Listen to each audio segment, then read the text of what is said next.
Olá, eu sou o professor Vicente de Paula Ataíde Júnior. Eu sou professor da Faculdade de Direito da Universidade Federal do Paraná, na graduação e no mestrado e doutorado, onde eu tenho a linha de pesquisa tutela jurisdicional dos animais. Nós fundamos em 2020 o Núcleo de Pesquisas em Direito Animal da Universidade Federal do Paraná, que é conhecido como Zoópolis. A minha formação acadêmica, eu sou mestre e doutor em Direito pela Universidade Federal do Paraná e pós-doutor em Direito Animal pela Universidade Federal da Bahia. Eu também sou juiz federal aqui no Paraná e atuo perante a subseção judiciária de Curitiba, completo agora em agosto de 2022, 20 anos de magistratura federal. E antes da magistratura federal, fui promotor de justiça do Ministério Público do Estado de Rondônia.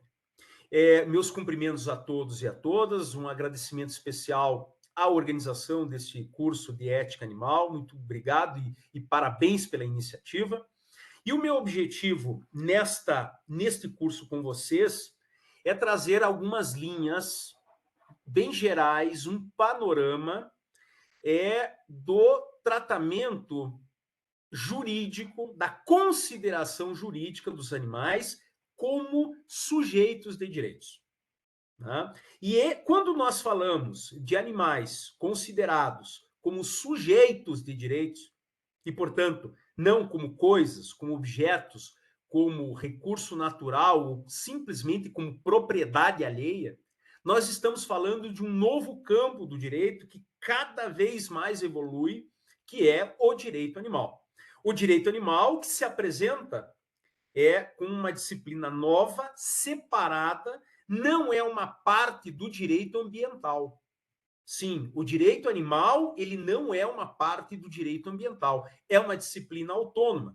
Exatamente porque o enfoque, o ponto de vista do direito ambiental e do direito animal são diferentes, muito embora entre direito animal e direito ambiental existam muitos pontos de convergência, né, princípios e regras comuns. Mas, enquanto o direito ambiental ele encara os animais como fauna, como espécie, como elementos da natureza, da biodiversidade. Portanto, encara os animais pela sua função ecológica, pelo valor instrumental que os animais têm para o equilíbrio ambiental.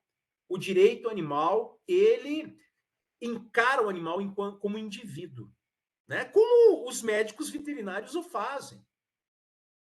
Para o direito animal, assim como para a medicina veterinária, o animal é importante como indivíduo que sofre, como indivíduo dotado de consciência, de senciência, que é a capacidade de sentir, de sofrer.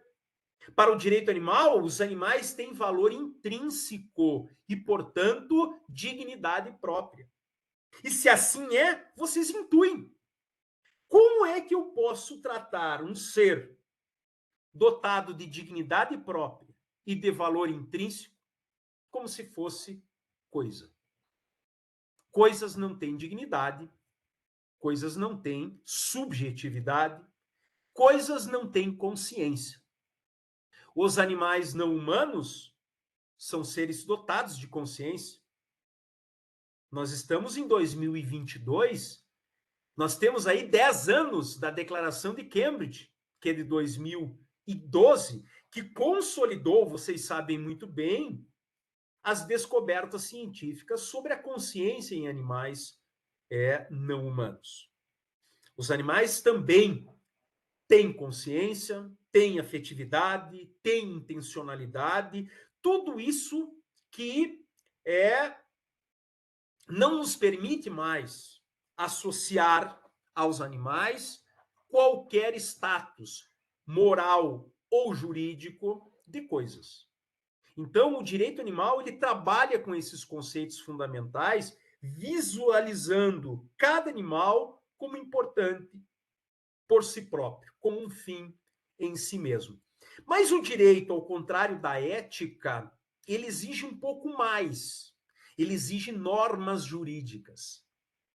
Porque enquanto a ética trabalha com coerções internas do ser humano, nós somos convencidos do que é certo e do que é errado, e dos nossos deveres éticos de nos comportarmos eticamente de acordo com o que é certo e errado, elaborados pelos parâmetros éticos. O direito ele vai além, né? Ele impõe coações externas. O direito ele é coercitivo.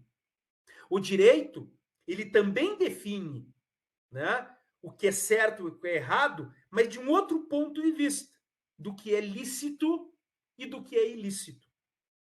E quando o ato é ilícito, porque é errado do ponto de vista do direito, toda a estrutura estatal é chamada para garantir a observância das normas jurídicas que definem o que é lícito, o que é ilícito, o que é errado, o que é certo do ponto de vista do direito. Mas aí nós precisamos, para poder movimentar a máquina do Estado, a máquina coercitiva do Estado, para fazer valer um determinado padrão jurídico, eu preciso ter uma norma jurídica. E o meu objetivo com vocês, nessa minha pequena e breve passagem neste curso extraordinário, que vai trazer tanta gente boa, tantos professores renomados para falar sobre a questão, a causa animal, eu gostaria de trazer ao conhecimento de vocês alguns documentos jurídicos que traduzem normas jurídicas, que apontam para essa nova configuração dos animais, não mais como coisas, não mais como propriedade, mas sim dotados de subjetividade jurídica. Então, nós podemos começar dizendo ou refletindo o conceito desta nossa disciplina. Afinal de contas, o que é o direito animal? O direito animal é uma disciplina jurídica, uma nova disciplina jurídica, e que é composta de um conjunto de normas jurídicas, de regras e de princípios que estabelecem direitos para animais não humanos, independentemente da função ecológica, ambiental ou mesmo da função científica ou econômica que um determinado animal possa ter. Para o direito animal, ao contrário do direito ambiental, todos os animais são sujeitos de determinados direitos fundamentais. Esse é o conceito da nossa disciplina. No Brasil, nós temos um acervo jurídico, um conjunto de documentos, de dispositivos que traduzem normas jurídicas, um arcabouço jurídico singular, excepcionalíssimo, incomparável, eu diria, em termos globais. Por isso que no Brasil o direito animal está evoluindo cada vez mais. Porque, em primeiro lugar, o direito animal está na Constituição, que vocês sabem muito bem que ocupa o ápice da pirâmide e de hierarquia das normas jurídicas. Todas as leis, todos os regulamentos, todos os precedentes de tribunais devem obediência à lei maior, que é a Constituição. Isto é uma lição comezinha do direito. E a nossa Constituição, ela privilegia, ela é, de fato, privilegiada no que tange a disciplina de proteção dos animais, exatamente porque, pela primeira vez no Brasil, com a Constituição de 1988, os animais não há apenas uma norma recomendando a proteção dos animais, como há, por exemplo, na Constituição alemã reformada, né? Não há, como na Constituição equatoriana, uma expressão genérica de dizer que a natureza como um todo, que Pachamama ou que Tierra Madre é sujeito de direitos. No Brasil, a Constituição Federal, artigo 225, parágrafo 1º, inciso 7, o dispositivo mais importante do ponto de vista jurídico do direito animal no Brasil, ele contempla uma regra expressa, proibindo no Brasil todas as formas de crueldade contra animais. Nenhum país do mundo tem, em Constituição, no patamar constitucional, uma regra constitucional tão drástica, tão incisiva e com tantas repercussões jurídicas como a Constituição brasileira. É verdade que a Constituição do Chile, que está em gestação, próxima a ser aprovada definitivamente pelo povo chileno, será bem ousada no sentido de considerar os animais como sujeitos de direitos. Mas mesmo a Constituição chilena, ela não chega a ponto de, essa Constituição que está sendo produzida, de proibir taxativamente a crueldade contra todos os animais. Vejam que a nossa Constituição, nesse inciso 7º que eu destaco, do parágrafo 1º do artigo 225, ele contempla a proteção dos animais pela sua função ecológica, evitando inclusive a extinção de espécies, mas, ao lado da função ecológica, protege os animais como importantes por si mesmos, por uma característica que é deles, que é a senciência, que não deixa de ser um atributo da consciência animal.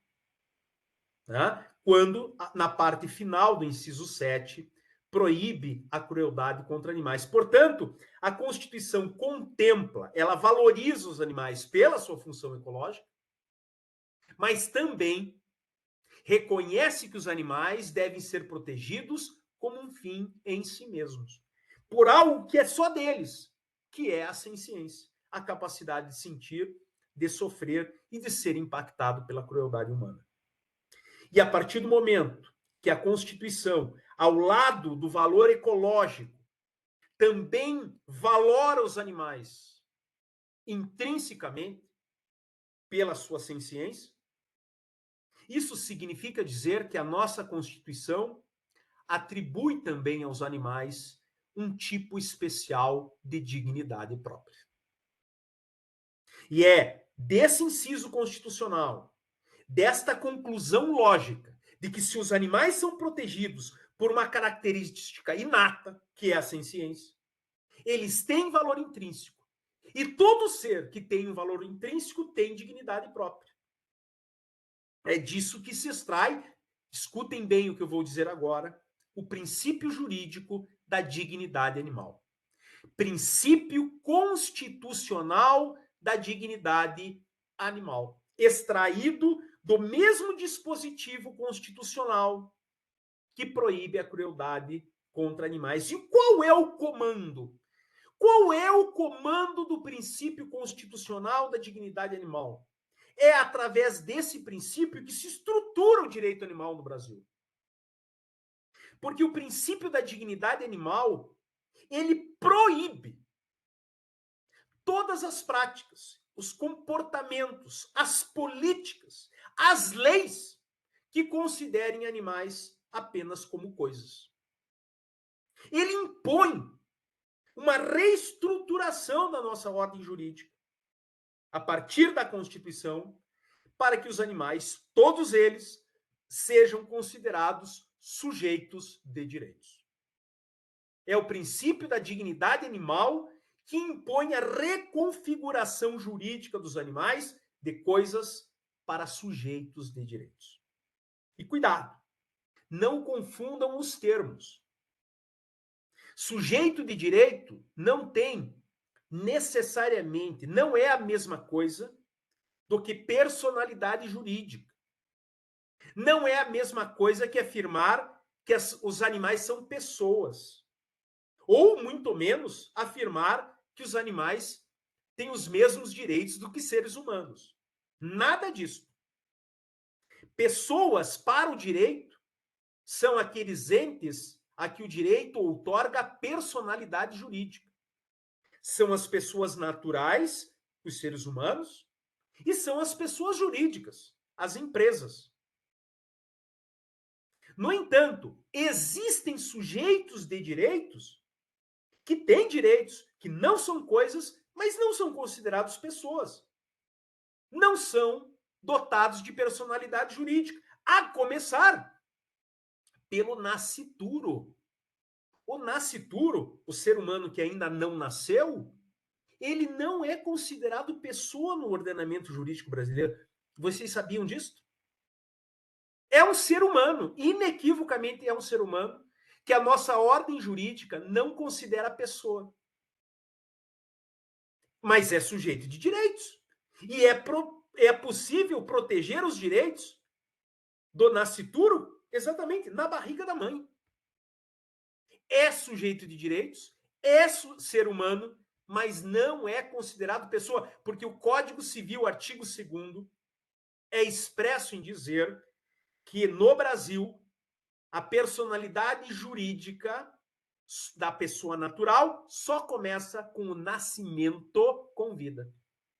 Então, não confundam. Sujeito de direitos é um conceito muito mais amplo, né?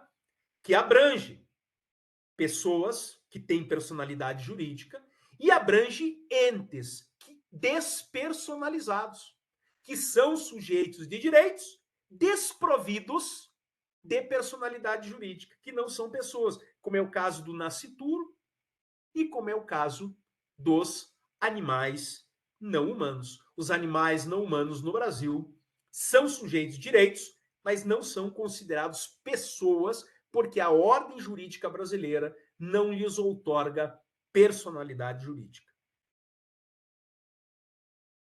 Muito bem.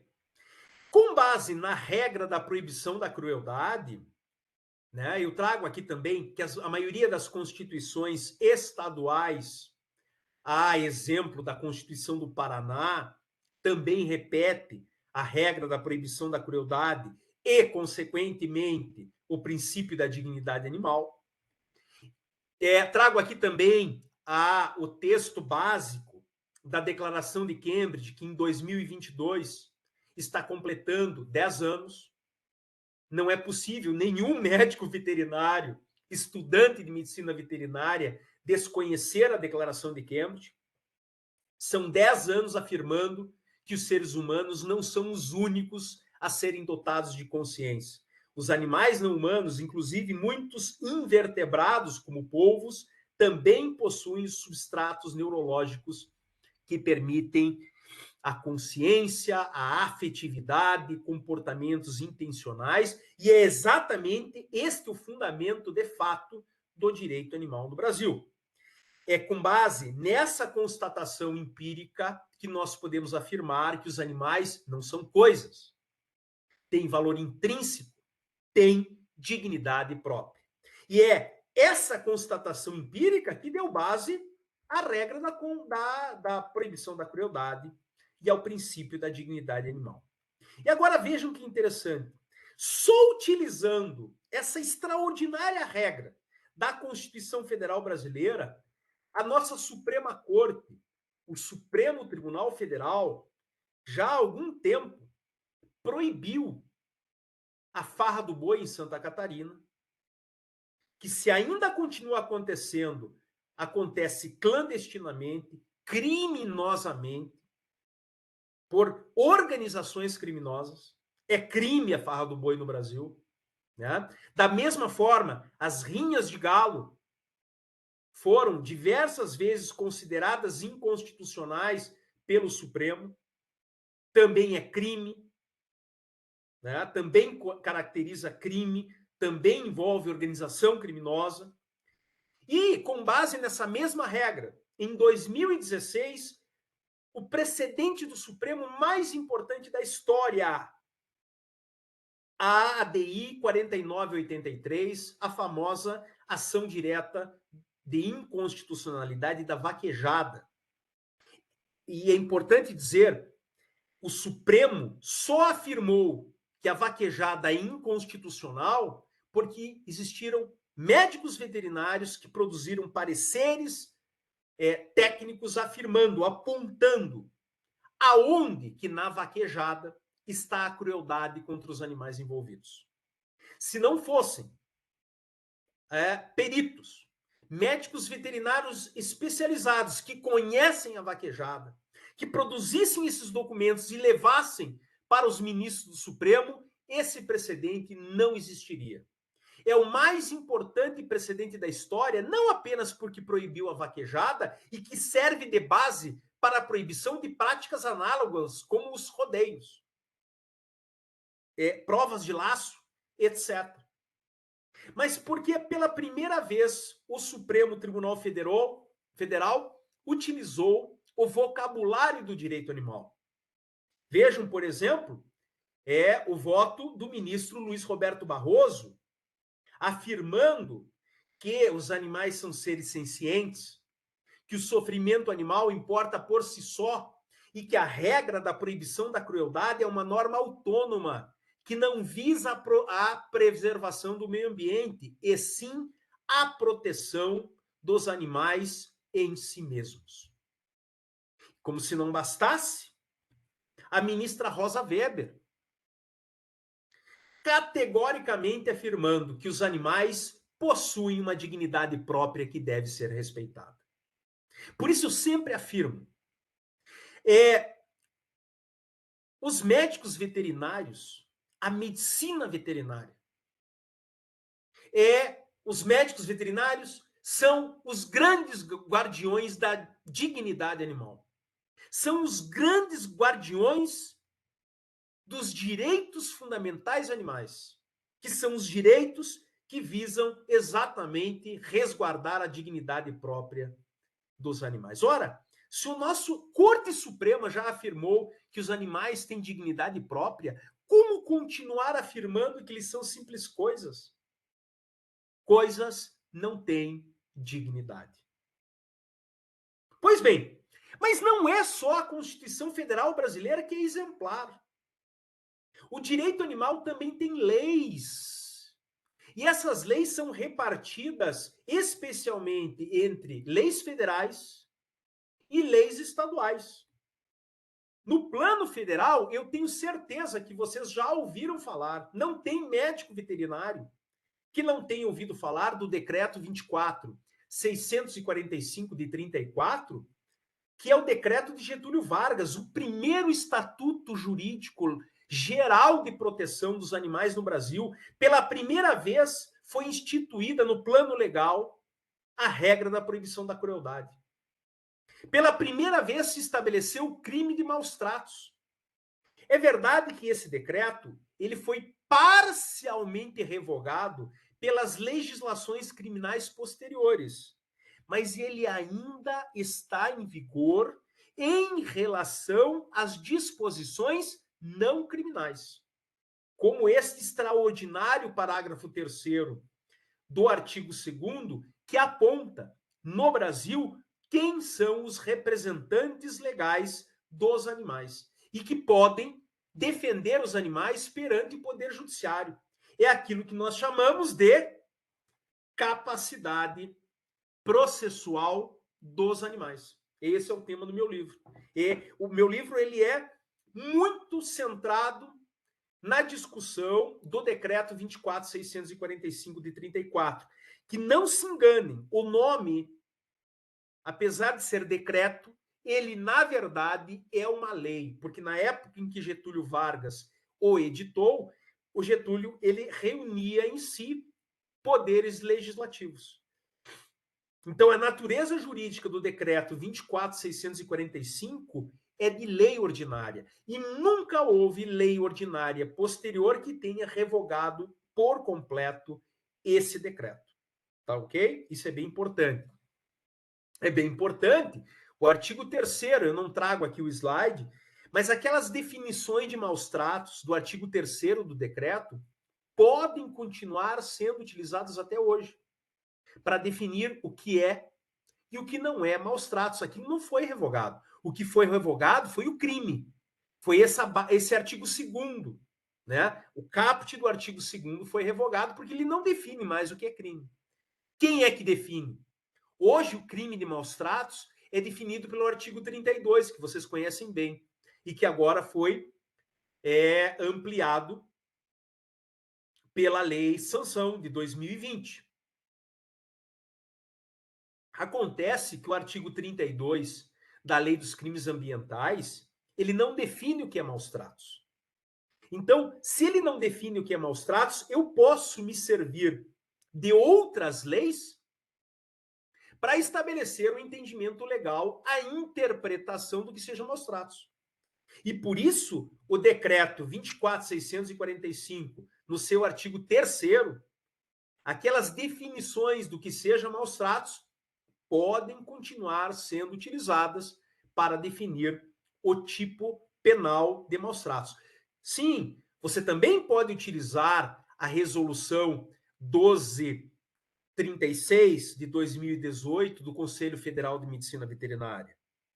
Mas as resoluções do Conselho Federal não são leis, são atos infralegais. E, portanto, entre as definições do decreto 24.645 e as definições da resolução 1236 de 2018 do CFMV, prepondera pela hierarquia de leis o decreto 24.645. É bem importante isso. Então, a definição do crime de maus tratos, que eu prefiro chamar de crime contra a dignidade animal, ele está aí no artigo 32, com as modificações feitas pela Lei Sanção no parágrafo 1º-A. Mas, além disso, como desconhecer outras leis federais que privilegiam algumas espécies, como os cães e gatos? A Lei 13.426 de 2017 e a recente 14.228 de 2021, que controla a eutanásia nas unidades de vigilância de zoonoses. Né? São leis federais muito importantes e que nos ajudam a compreender os direitos fundamentais de determinadas espécies animais. Mas você poderá perguntar, e o Código Civil Brasileiro? Não seria o Código Civil Brasileiro um impedimento para se reconhecer que animais são sujeitos? O Código Civil Brasileiro, ele não diz que animais são coisas. O Código Civil Brasileiro nem sequer afirma que os animais são bens semoventes. É uma interpretação que se faz do Código Civil a partir do seu artigo 82. Mas vejam a importância do direito animal. O direito animal, ele vai dizer que nós precisamos interpretar o Código Civil à luz da Constituição, à luz da regra da proibição da crueldade e do princípio da dignidade animal. E utilizando, inclusive, os precedentes da Suprema Corte Brasileira, nós podemos dizer que, bem interpretado, o Código Civil não afirma que os animais são coisas, ele pode ser interpretado a corroborar a interpretação de que no Brasil, a partir da Constituição de 88, animais são sujeitos de direitos. E como se não bastasse, vejam, nós temos projetos de lei. Um deles já aprovado em ambas as casas do Congresso Nacional, o famoso Projeto Animal Não é Coisa, redigido originalmente pelo deputado federal Ricardo Izar, que virá exatamente, se for aprovado definitivamente pelo Congresso Nacional, a afirmar que todos os animais são sujeitos de direitos. Infelizmente, o Senado Federal aprovou o parágrafo único do artigo 2º, do artigo 3º, para tentar impedir a defesa de determinados animais perante o Poder Judiciário, o que é inconstitucional, né? Em função da garantia constitucional do acesso à justiça. Mas nem mesmo esse parágrafo único, que é a emenda feita pelo Senado, que ainda está em discussão, inibe a grandeza do projeto, que afirma que todos os animais passarão a ser sujeitos de direitos por lei federal no Brasil também. E se não bastasse, esse projeto eu tenho bastante orgulho de poder falar que fui eu que ajudei, que redigi esse projeto para o deputado Eduardo Costa do Pará, e também está em tramitação no Congresso Nacional, para afirmar definitivamente a capacidade processual dos animais no Brasil. PL 145 de 2021. Mas se não bastasse Constituição e legislação federal, ainda que a legislação federal não seja clara em afirmar que os animais são sujeitos de direitos, e nem precisaria, em função do princípio constitucional da dignidade animal, os estados já se adiantaram, os estados, utilizando da competência constitucional, legislativa concorrente, alguns estados já construíram, já fizeram história, desculpe, para afirmar que animais são sujeitos de direitos. Tudo começa com Santa Catarina em 2018, afirmando que cães, gatos e cavalos em Santa Catarina são reconhecidos como sujeitos de direitos. O Rio Grande do Sul, em 2020, ampliou essa perspectiva. Vejam o parágrafo único do artigo 216 do Código Estadual do Meio Ambiente Gaúcho, dizendo que não apenas cães e gatos, mas todos os animais domésticos de estimação serão considerados sujeitos de direitos despersonificados. Mais amplo que o Código de Santa Catarina e do Rio Grande do Sul é a Lei Mineira de 2020, que passou a reconhecer que todos os animais são seres sencientes e sujeitos de direitos. Mas o mais extraordinário, a mais extraordinária lei estadual nesse sentido é a Lei 11.140 de 2018, do Estado da Paraíba, que instituiu o Código de Direito e Bem-Estar Animal daquele estado. É a primeira lei estadual a catalogar expressamente direitos para animais não humanos, para todo animal. Inclusive, vejam o inciso 4 do artigo 5º, que estabelece que todo animal tem direito de receber cuidados veterinários em caso de doença, ferimento ou danos psíquicos experimentados. É bem importante dizer que também muitos municípios, utilizando da sua competência residual para complementar a legislação estadual e para reger os assuntos de interesse local, também passaram a afirmar que animais são sujeitos de direitos. O primeiro município a fazer isto foi o município de Eldorado do Sul, região metropolitana de Porto Alegre, no Rio Grande do Sul. Muito interessante, é uma lei de 2015 e que foi seguida por outros municípios, como o município de Ibirité, em Minas Gerais. O Código Municipal da capital fluminense, no Rio de Janeiro, também chega a expressar essa ideia, mas a lei municipal mais avançada é a lei do município de São José dos Pinhais, na região metropolitana de Curitiba, que eu também tive o raro prazer de poder contribuir na redação do respectivo projeto para afirmar que os animais habitantes da cidade são titulares de vários direitos catalogados na Lei de São José dos Pinhais, que é de 2021. Com isso, eu gostaria de encaminhar para o encerramento da minha participação, mostrando, fazendo em síntese, mostrando a vocês que no Brasil, ao contrário de muitos países, nós temos legislação de direito animal. Nós temos a Constituição, regra da proibição da crueldade, princípio da dignidade animal. Essa Constituição, que já influenciou várias decisões do Supremo, eu não trouxe todas elas. Eu só trouxe as principais para que vocês tenham uma ideia do quanto que os nossos tribunais estão sendo influenciados pelo direito animal brasileiro. Como se não bastasse, nós temos leis federais e muitas leis estaduais e municipais recheadas de novas disposições atribuindo direitos fundamentais a animais não humanos. Com isso, a conclusão é uma só. Não podemos considerar ou continuar considerando, tanto no plano ético como no plano jurídico também, que animais sejam coisas ou sejam bens. Tenho certeza que essa percepção vocês já têm.